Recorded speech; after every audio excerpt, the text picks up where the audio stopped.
My dear students, ఈరోజు మనం reserve bank పరపతి నియంత్రణ పద్ధతుల్ని చెప్పుకుందాం. నిన్నటి క్లాసులో రిజర్వ్ బ్యాంకు ఎటువంటి విధులను నిర్వర్తిస్తుంది అనే విషయాన్ని డిస్కషన్ చేయడం జరిగింది. అయితే పరపతి నియంత్రణ అంటే ఏమిటి? పరపతి నియంత్రణ అంటే రుణాలని నియంత్రించడము. రిజర్వ్ బ్యాంకు రుణాలని నియంత్రణ చేయటం.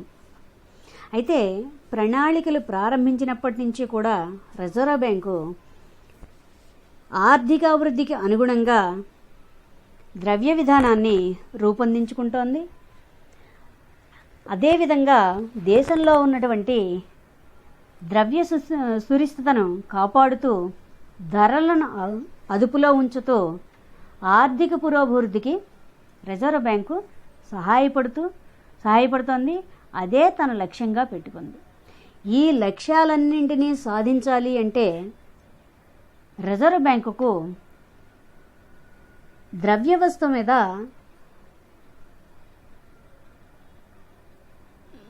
అదుపు అజమాయిషీ అనేటువంటివి ఉండాలి. దానికోసమే కరెన్సీ నోట్లను జారీ చేసేటువంటి అధికారం రిజర్వ్ బ్యాంకుకి ఇచ్చింది. అయితే దేశంలో చలామణిలో ఉన్నటువంటి ద్రవ్యాన్ని రిజర్వ్ బ్యాంకు జారీ చేసే ద్రవ్యంతో పాటు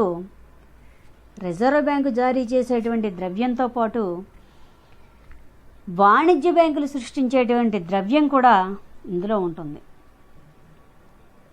అంటే వాణిజ్య బ్యాంకులు సృష్టించేటువంటి పరపతి ద్రవ్యం చట్టబద్ధమైన ద్రవ్యం కన్నా ఎన్నో రెట్లు ఎక్కువగా ఉంటుంది. ఆ ద్రవ్యం సృష్టినే పరపతి విస్తరణ అని కూడా అంటాం మనం. అయితే ఈ పరపతి సృష్టిని పరపతి విస్తరణ అని అంటాము. అయితే పరపతి విస్తరణ ఏ విధంగా ఉండాలి అంటే ఆర్థిక లక్ష్యాలకు అనుగుణంగా సక్రమంగా జరగడానికి కేంద్ర బ్యాంకు నియంత్రణ చేస్తుంది. కేంద్ర బ్యాంకు లేదా రిజర్వ్ బ్యాంకు నియంత్రిస్తూ ఉంటుంది. అంటే పరపతి విస్తరణ ఆర్థిక లక్ష్యాలకు అనుగుణంగా ఆర్థిక వ్యవస్థ సక్రమంగా జరగడానికి రిజర్వ్ బ్యాంకు పరపతిని నియంత్రిస్తుంది. దానినే మనం పరపతి నియంత్రణ అంటాం.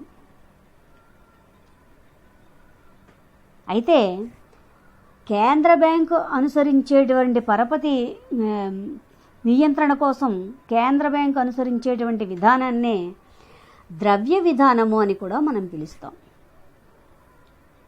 ఈ ద్రవ్య విధానాన్నే రిజర్వ్ బ్యాంకు విధానము అని కూడా అంటాం. ఈ ద్రవ్య విధానాన్నే రిజర్వ్ బ్యాంకు విధానము అని కూడా పిలుస్తాం. అయితే పరపతిని నియంత్రణ చేయకపోతే ధరలు, ఆర్థిక వ్యవహారాలు మొదలైనటువంటివన్నీ కూడా చేజారిపోయి ఆర్థిక వ్యవస్థ చిన్నాభిన్నమైపోతుంది. కాబట్టి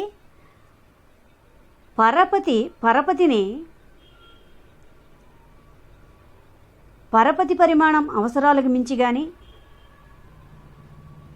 అవసరాలకు చాలనంతగా కానీ అవసరాలకు మించి కానీ అవసరానికి తక్కువ కానీ ఉంచడం అనేది చాలా ప్రమాదకరమైనటువంటిది. కాబట్టి అవసరాల మేరకు ఎంత మొత్తం వరకు పరపతి అవసరమో ఆ స్థాయిలోనే ఉంచాలి. కాబట్టి కేంద్ర బ్యాంకు ఎప్పుడూ కూడా దానికోసమే ప్రయత్నం చేస్తూ ఉంటుంది. అందుకే కరెన్సీ నోట్లను జారీ చేసేటువంటి అధికారంతో పాటు పరపతి నియంత్రణ సాధనాలు కూడా రిజర్వ్ బ్యాంక్ ఇవ్వడం జరిగింది. కాబట్టి దేశంలో ద్రవ్యోల్బణ పరిస్థితుల్ని అరికట్టడానికి రిజర్వ్ బ్యాంకు సమయానుగుణంగా పరపతి నియంత్రణ పద్ధతులని లేదా పరపతి నియంత్రణ సాధనాలని వినియోగిస్తూ వస్తోంది. అయితే పరపతి నియంత్రణ సాధనాలు వినియోగించడానికి లక్ష్యాలు ఏమిటి? ఏ లక్ష్యంతో పరపతి నియంత్రణ సాధనాలను ఉపయోగిస్తున్నాం అంటే వినిమయ రేట్లని స్థిరీకరణ చేయాలి, వినిమయ రేట్లని స్థిరీకరించాలి, ధరలను స్థిరీకరణ చేయాలి. అలాగే దేశీయ ఉత్పత్తిని గరిష్ట పరిమితికి పెంచడం ద్వారా సంపూర్ణమైనటువంటి ఉద్యోగితని సాధించవచ్చు. అదేవిధంగా ఆర్థిక స్థిరత్వం పెరుగుదలను కూడా సాధించడం జరుగుతుంది. కాబట్టి పరపతి నియంత్రణ సాధనాలని 2 రకాలుగా విభజన చేసింది రిజర్వ్ బ్యాంకు. ఈ పరపతి నియంత్రణ సాధనాలు ఏమిటి అంటే 1 పరిమాణాత్మక పరపతి నియంత్రణ, 2 గుణాత్మక పరపతి నియంత్రణ. అయితే పరిమాణాత్మక పరపతి నియంత్రణ అంటే ఏమిటి అంటే పరిమాణాత్మక పరపతి నియంత్రణ అంటే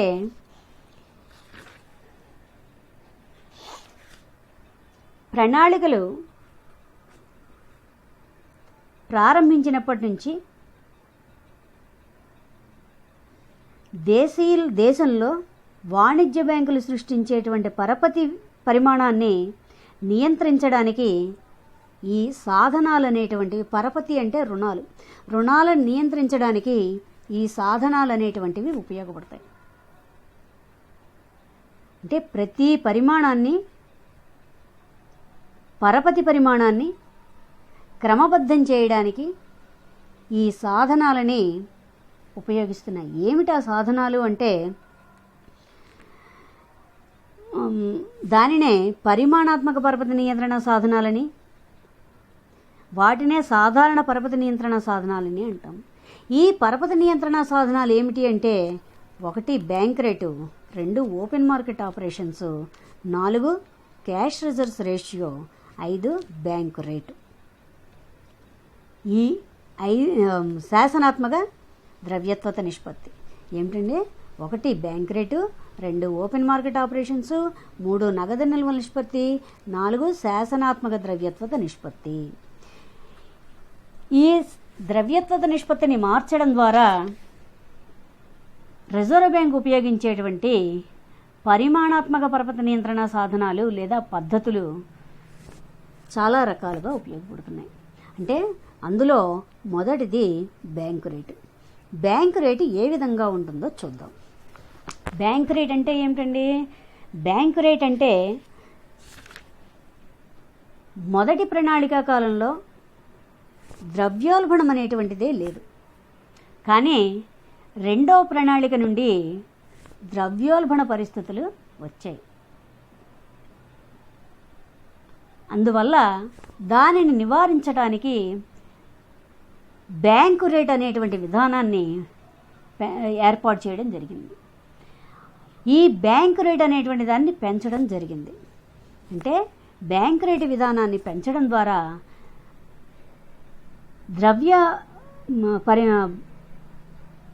పరపతిని నియంత్రణ చేయొచ్చు. కాబట్టి 1951లో అంటే 1950 వరకు దేశంలో ఎటువంటి మార్పులు కూడా, ఎలాంటి మార్పు కూడా, అంటే రిజర్వ్ బ్యాంకు స్థాపించినప్పటి నుంచి 1950 వరకు బ్యాంకు రేటులో ఎటువంటి మార్పు రాలేదు. అప్పుడు బ్యాంకు రేటు ఎంత ఉండేది అంటే 3% ఉండేది. ఆ రేటుతోటి అంటే ఈ వాణిజ్య బ్యాంకులన్నీ కూడా తమ యొక్క డిపాజిట్లలో 3% రిజర్వ్ బ్యాంకు దగ్గర ఉంచుకోవాలి. కాబట్టి వాణిజ్య బ్యాంకుల పరపతిపై ఇది ఎటువంటి ప్రభావాన్ని చూపలేదు. అయితే 2వ ప్రపంచ యుద్ధం తర్వాత బ్యాంకులు తమ వద్ద ఉన్నటువంటి ద్రవ్య మొత్తాలన్నీ కూడా సెక్యూరిటీల రూపంలో పెట్టుబడి పెట్టేశాయి. అప్పుడు రెండో ప్రపంచ యుద్ధం ముగిసిన తర్వాత ఎక్కువ నిధులు అవసరమయ్యే రోజుల్లో ఎక్కువ డబ్బులు అవసరమైంది. అప్పుడు ఆ సెక్యూరిటీలను అమ్మి తమకు కావలసినటువంటి ద్రవ్య అవసరాలను బ్యాంకులు సమకూర్చుకున్నాయి. ఈ రకంగా స్వతంత్రానికి పూర్వం బ్యాంక్ రేటు పరపతి నియంత్రణపై ఎటువంటి ప్రభావాన్ని చూపించలేదు. అయితే స్వతంత్రం వచ్చిన తర్వాత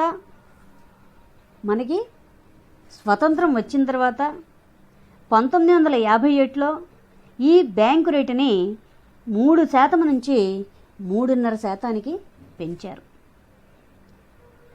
1950 వరకు ఎంత శాతం ఉందండి? 3% ఉంది. ఇప్పుడు ఎంత ఉంది?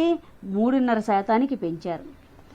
ఆ తర్వాత దీనిని 1957లో 4%, అలాగే 63లో 4.5%, 64లో 5%, 65లో 6% ఇలా పెంచడం అనేటువంటిది జరిగింది. అయితే 1965లో ఆర్థిక మాంద్యం ఏర్పడి ఆర్థిక మాంద్యం యొక్క ధోరణులని తగ్గించడానికి 5%కి తగ్గించేశారు. అది 1991 వరకు కొనసాగింది. దానిని అంటే ఆ తర్వాత 1965లో 5% ఉంది. ఆ తర్వాత 1990-91 నాటికి ఈ బ్యాంకు రేటుని 10%కి పెంచారు. 1999-2000 నుండి బ్యాంకు రేటు తగ్గుతూ వచ్చింది. 8%కి తగ్గింది. 2002-2003లో 2002, 2003 మరియు 2014, 2013-14లో 6%కి తగ్గింది. అంటే 1993 ఇది ఇలాగా తగ్గుతూ వచ్చి 1997 వరకు 12% ఉంది. అక్కడి నుంచి 11%కి వచ్చింది. మళ్ళీ 1997లో 10%కి, 93లో మళ్ళీ 9%కి ఇలా పెంచుతూ తగ్గిస్తూ చేసుకుంటూ వచ్చారు. తద్వారా ఈ బ్యాంక్ రేటు మార్పుల ప్రభావం అంతగా ఏమీ చూపించలేదు. దానికి కారణం ఏమిటి అంటే ప్రభుత్వ రంగ పెట్టుబడిని వడ్డీ రేటు ప్రభావితం చేయలేదు. ప్రభుత్వ రంగం యొక్క పెట్టుబడులని అది ఎంతగానో ఏమీ ప్రభావితం చేయలేదు. అలాగే ద్రవ్య మార్కెట్లలో దేశీయ బ్యాంకర్లు, వడ్డీ వ్యాపారస్తుల యొక్క ప్రభావం, వీరిపై బ్యాంకు రేటు ప్రభావం ఎక్కువగా ఉండే. అదేనండి మనం చెప్పాం కదా, ఏమంటున్నాడు? ద్రవ్య మార్కెట్లో దేశీయ బ్యాంకర్లు, వడ్డీ వ్యాపారస్తుల యొక్క ప్రభావం, వీరిపై బ్యాంకు రేటు ప్రభావం ఎక్కువగా ఉండే అవకాశము లేదు. అదే ఇప్పుడు ఇందాక మనం చెప్పుకున్నటువంటిది ఏమిటది? ప్రభుత్వ రంగ పెట్టుబడిని వడ్డీ రేటు ప్రభావితం చేయలేదు. అలాగే ద్రవ్య వ్యవహారాలన్నీ బ్యాంకు ద్వారా నిర్వహించేటువంటి అలవాటు ప్రజల్లో పూర్తిగా అభివృద్ధి కాలేదు. ద్రవ్య వ్యవహారాలన్నీ బ్యాంకు ద్వారా జరిపేటువంటి అలవాటు ప్రజల్లో పూర్తిగా డెవలప్ అవ్వలేదు. ఇంకా ఏమంటున్నాడు? బ్యాంక్ రేటు ప్రభావం చూపకపోవడానికి కారణాలు, రీడిస్కౌంట్ చేయడానికి కావాల్సినటువంటి, అంటే తిరిగి మనం ఈ కేంద్ర బ్యాంకు దగ్గర కానీ లేదా రిజర్వ్ బ్యాంక్ దగ్గర కానీ తిరిగి డిస్కౌంట్ చేసుకునేటువంటి అవకాశం, అర్హత కలిగినటువంటి వినిమయ బిల్లులు, వ్యాపార పత్రాలు ఎక్కువగా ఉండకపోవడం, అలాగే అప్పులు తీసుకోవడం కంటే తమ వద్ద ఉన్నటువంటి నగదు నిల్వలను వీళ్ళు ఏం చేస్తున్నారంటే బ్యాంకుల్లో అప్పులు తీసుకోవడం కన్నా వారి దగ్గర ఉన్నటువంటి నగదు నిల్వలని, అదేవిధంగా ఆ నగదు నిల్వల్ని ద్రవ్యావసరాలకు వాడుకునేటువంటి ప్రజలు, అలాగే బ్యాంకుల్లో అంటే అలవాట్లు. అంటే ప్రజలు బ్యాంకులకు వెళ్ళి అప్పులు తీసుకోకుండా వాళ్ళ దగ్గర ఉన్నటువంటి నగదునే వాడుకోవడం. రెండవది అభివృద్ధి కాని ద్రవ్య మార్కెట్ పరిస్థితులు. మార్కెట్లో ద్రవ్య మార్కెట్ పరిస్థితులు అభివృద్ధి జరగలేదు. ఇవన్నీ కూడా వీటన్నింటి మూలంగా బ్యాంకు రేట్ అనేటువంటిది బ్యాంకుల మీద ఎక్కువ ప్రభావం అనేటువంటిది చూపలేదు. Open market operations. Open market operations అంటే ఏమిటి? ఓపెన్ మార్కెట్ ఆపరేషన్స్ అంటే రిజర్వ్ బ్యాంకు స్వల్పకాలిక దీర్ఘకాలిక సెక్యూరిటీల్ని ద్రవ్య మార్కెట్లో కొనడం, అమ్మటాన్నే ఓపెన్ మార్కెట్ ఆపరేషన్స్ అంటాము. అంటే ఓపెన్ మార్కెట్ వ్యవహారాలు మార్కెట్లోని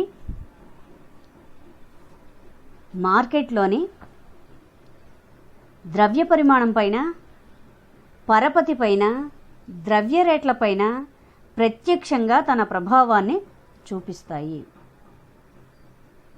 అంటే దేశంలో ఆర్థిక మాంద్యం కనుక ఏర్పడితే సెక్యూరిటీలను కొనడం ద్వారా ద్రవ్య పరిమాణాన్ని పెంచడం, తద్వారా వ్యాపార సంస్థల యొక్క స్థాయి పెరగడం అనేటువంటివి జరుగుతాయి. కాబట్టి ధరలు పెరుగుతూ ద్రవ్యోల్బణ ప్రమాదం ఏర్పడినప్పుడు, మార్కెట్లో ధరలు పెరుగుతున్నప్పుడు, ద్రవ్యోల్బణ ప్రమాదం ఏర్పడినప్పుడు సెక్యూరిటీలను అమ్మి ద్రవ్య పరిమాణాన్ని తగ్గించుకోవడానికి ఈ ఓపెన్ మార్కెట్ ఆపరేషన్స్ అనేటువంటివి ఉపయోగపడతాయి. అయితే ఈ ఓపెన్ మార్కెట్ వ్యవహారాలు అనేటువంటివి మన దేశంలో బిల్ మార్కెట్ లేకపోవడం వల్ల, స్టాక్ ఎక్స్చేంజ్లు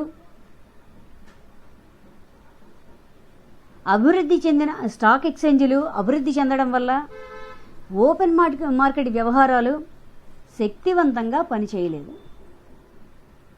అంటే 1951-52 మధ్యకాలంలో సెక్యూరిటీలని ఎక్కువగా అమ్మేశారు.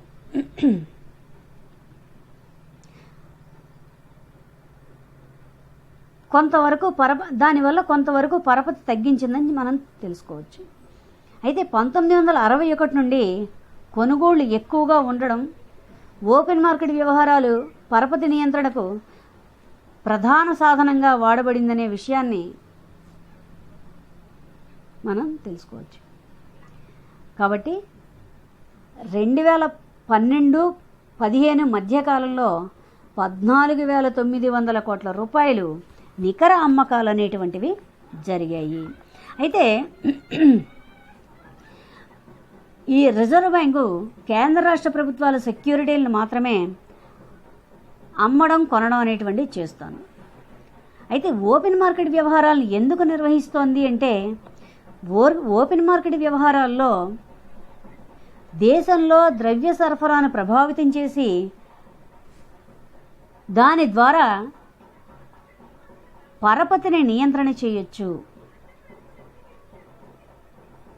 ఇందాక మనం చెప్పుకున్నట్టుగానే ద్రవ్యోల్బణం అనేటువంటిది ఏర్పడితే సెక్యూరిటీలను అమ్మి ద్రవ్యాన్ని తగ్గించడం, ఆర్థిక మాంద్యం ఉన్నప్పుడు సెక్యూరిటీలను కొనడం ద్వారా ఆర్థిక వ్యవస్థలోని ద్రవ్య విధానాన్ని అదనంగా పంపిణీ చేయడం, ఇంకా ఋతు సంబంధమైనటువంటి మార్పుల వల్ల ద్రవ్య అవసరాల్లో వచ్చేటువంటి తేడాలు, అలాగే ప్రభుత్వ సెక్యూరిటీల జారీకి కావాల్సినటువంటి పరిస్థితులు లేకపోవడం, ప్రభుత్వ సెక్యూరిటీలు జారీ చేయడానికి కావాల్సినటువంటి వాతావరణ పరిస్థితులు లేకపోవడం, అలాగే ప్రభుత్వానికి డబ్బులు అవసరమైనప్పుడల్లా తన సెక్యూరిటీలను అమ్మడానికి పరిస్థితుల్ని కల్పించడం, ఇలాంటి వాటి వల్ల ఓపెన్ మార్కెట్ వ్యవహారాలను నిర్వహించడం అనేటువంటిది జరిగింది. అయితే మన దేశంలో ఓపెన్ మార్కెట్ వ్యవహారాలు అనేటువంటివి అంత సజావుగా సాగలేదు, విజయాన్ని సాధించలేదు. ఎందుకు అంటే ఓపెన్ మార్కెట్ వ్యవహారాలు అనేవి ప్రభుత్వ సెక్యూరిటీలకే పరిమితం అయ్యాయి.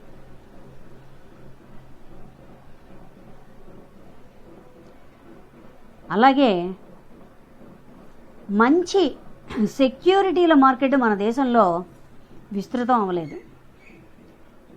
అదేవిధంగా ఓపెన్ మార్కెట్ వ్యవహారాల్లోని చాలా వ్యవహారాలు నిజమైనటువంటి వ్యవహారాలు కావు. ఎందుకంటే ఒక రుణం నుంచి మరొక రుణాన్ని కూడా మార్చుకోవడానికి అవకాశం ఉంది. అందువల్ల మన దేశంలో ఓపెన్ మార్కెట్ వ్యవహారాలు అనేటువంటివి విజయాన్ని సాధించలేదు. ఇంకా మూడోది ఏమంటున్నాడు, క్యాష్ రిజర్వ్స్, నగదు రిజర్వుల నిష్పత్తి. ఈ నగదు రిజర్వుల నిష్పత్తి అనేటువంటిది బ్యాంక్ రేటు విధానం, ఓపెన్ మార్కెట్ వ్యవహారాలు వంటి సాంప్రదాయకమైనటువంటి పరపతి నియంత్రణ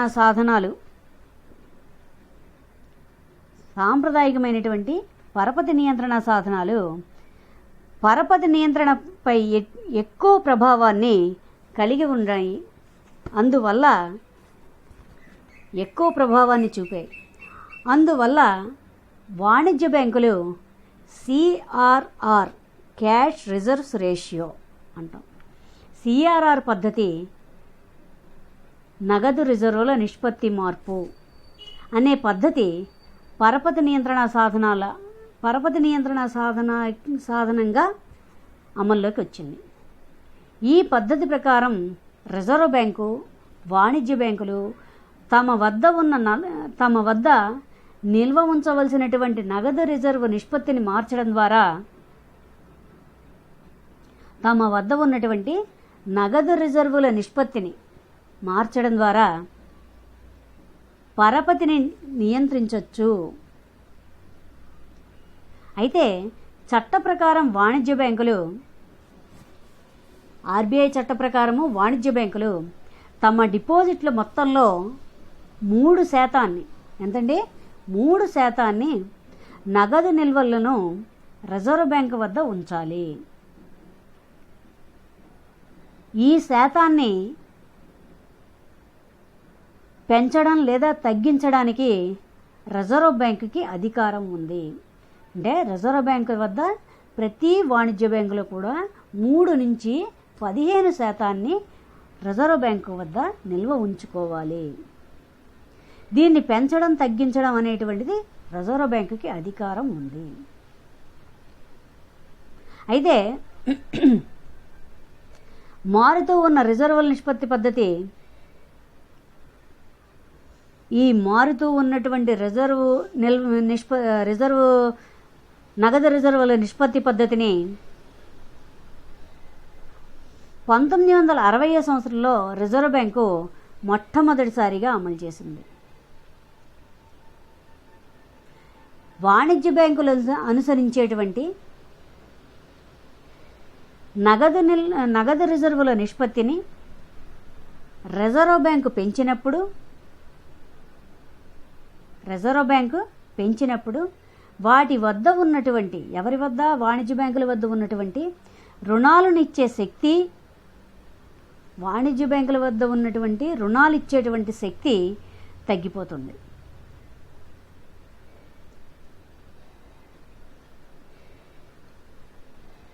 అయితే నగదు రిజర్వుల నిష్పత్తిని కనుక తగ్గిస్తే రుణాలు ఇచ్చేటువంటి శక్తి బ్యాంకులకి పెరుగుతుంది. కాబట్టి రిజర్వ్ బ్యాంకు నగదు రిజర్వుల నిల్వలను మార్పు చేయడం ద్వారా బ్యాంకులు సృష్టించేటువంటి పరపతిని నియంత్రించవచ్చు. 1982 తర్వాత నగదు రిజర్వుల నిష్పత్తిని రిజర్వ్ బ్యాంకు పెంచుతూ వచ్చింది. తర్వాత 2002 జూన్లో ఈ నిష్పత్తిని 5% తగ్గించింది. మళ్ళీ 2003లో 4.5% తగ్గించింది. 2003లో 4.5% తగ్గించి 2016లో 2016లో 3.7%గా ఉంది. అయితే ఈ పద్ధతి పరపతి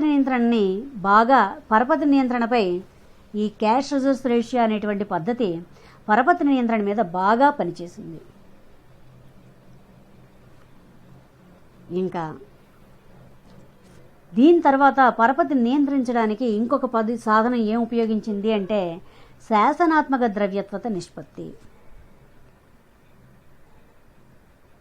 అంటే వాణిజ్య బ్యాంకులు, రిజర్వ్ బ్యాంక్ ఆఫ్ ఇండియా పరపతిని నియంత్రణ చేయడానికి ఎన్ని రకాలైతే పరపతి అంటే రుణాలని నియంత్రణ చేయడానికి ఎన్ని రకాలైనటువంటి పద్ధతులను ఉపయోగించాలో అన్ని రకాలైనటువంటి పద్ధతులని ప్రవేశపెడుతూ వచ్చింది. అన్ని రకాలైనటువంటి సాధనాలని ఉపయోగిస్తూ వచ్చింది. ఏమిటది? మొదటిది bank rate, 2 open market operations, 4 cash reserves ratio నగదు రిజర్వుల నిష్పత్తి. ఇంకొకటి ఏమంటున్నాడు? శాసనాత్మక రిజర్వుల నిష్పత్తి. బ్యాంకింగ్ రెగ్యులేషన్ చట్టం 1949 ప్రకారము ప్రతి వాణిజ్య బ్యాంకు తమ డిపాజిట్ల మొత్తంలో కనీసం 25%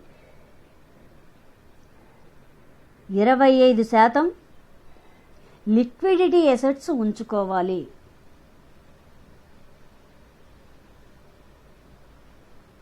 అదేవిధంగా నగదు, బంగారం, ఏ విధమైనటువంటి రుణభారం లేనటువంటి సెక్యూరిటీలు మొదలైనవి ద్రవ్యత గల ఆస్తులు.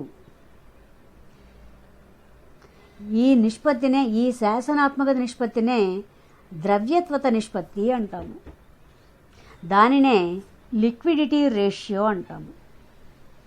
అంటే దీనినే నగదు రిజర్వుల నిష్పత్తి అదనంగా ఉంటుంది. అంటే ఈ నిష్పత్తి ప్రకారం రిజర్వ్ బ్యాంకు క్రమేపీ ఈ నిష్పత్తిని రిజర్వ్ బ్యాంకు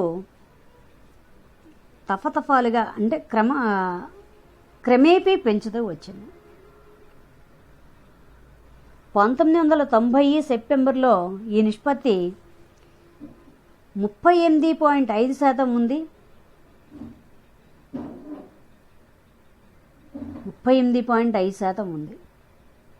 కానీ ఈ నిష్పత్తిని 1992 ఏప్రిల్లో 30%కి, అక్టోబర్లో 29.25%కి తగ్గిస్తూ వచ్చింది. అయితే ఈ తగ్గింపుల్ని నరసింహ కమిటీ సిఫార్సులకు అనుగుణంగా ఇది తగ్గిస్తూ వచ్చింది. ఆ తర్వాత 1997 ఏప్రిల్ నుండి ఈ నిష్పత్తి 25%గా ఉంది. 25%గా ఉంది. ఈ నిష్పత్తిని పెంచేటువంటి అధికారం లేదా ఇంకా తగ్గించాలని రిజర్వ్ బ్యాంకు లక్ష్యంగా పెట్టుకుంది. కాబట్టి ఈ నిష్పత్తిని తగ్గించడానికి ఇది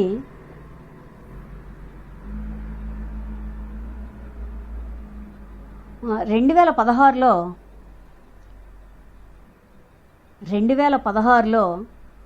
37%కి పెంచడం అనేటువంటిది జరిగింది. కాబట్టి ఈ విధంగా పరపతి నియంత్రణలో పరిమాణాత్మక సాధనాలైనటువంటి బ్యాంకు రేటు విధానము, అలాగే ఓపెన్ మార్కెట్ వ్యవహారాలు, నగదు రిజర్వుల నిష్పత్తి, ఇవన్నీ కూడా దేశ ఆర్థిక వ్యవస్థ మీద ఒక విధమైనటువంటి ప్రభావాన్ని చూపిస్తూ ఉంటాయి. కాబట్టి దేశంలోని ఒక రంగానికి దాని ప్రాధాన్యతను బట్టి విస్తరించడం కానీ, కుదింపు చేయడం కానీ, వస్తువుల నిల్వలను అంచనా వ్యాపారాన్ని నిరుత్సాహపరచడం ఈ పరిమాణాత్మక సాధనాల వల్ల సాధ్యమయ్యే పని కాదు. అందువల్ల అన్ని దేశాల్లో కేంద్ర బ్యాంకుల వలె రిజర్వ్ బ్యాంక్ కూడా గుణాత్మక పరపతి నియంత్రణ సాధనాలపై ఎక్కువగా ఆధారపడి ఉంటుంది. కాబట్టి గుణాత్మక పరపతి నియంత్రణ సాధనాల గురించి రేపు క్లాసులో చెప్పుకుందాం. ఈరోజు క్లాసు పరిమాణాత్మక పరపతి నియంత్రణ సాధనాలు. ఈ పరిమాణాత్మక పరపతి నియంత్రణ సాధనాలు ఏమిటి అంటే ఒకసారి మనం చూసుకుంటే, ఒకటి బ్యాంక్ రేటు, అంటే బ్యాంకులు తన దగ్గర ఉండేటువంటి వాటిని మారుస్తూ పరిస్థితులను బట్టి దీన్ని మారుస్తూ ఉంటారు. ఓపెన్ మార్కెట్ వ్యవహారాలు, ఈ ఓపెన్ మార్కెట్ వ్యవహారాల్లో సెక్యూరిటీలని అమ్మడం, కొనడం, మన భారత ఆర్థిక పరిస్థితిని బట్టి వీటిని అదుపులో ఉంచుతూ ఉంటుంది. అలాగే నగదు రిజర్వుల నిష్పత్తి, అలాగే శాసనాత్మక ద్రవ్యత్వత నిష్పత్తి.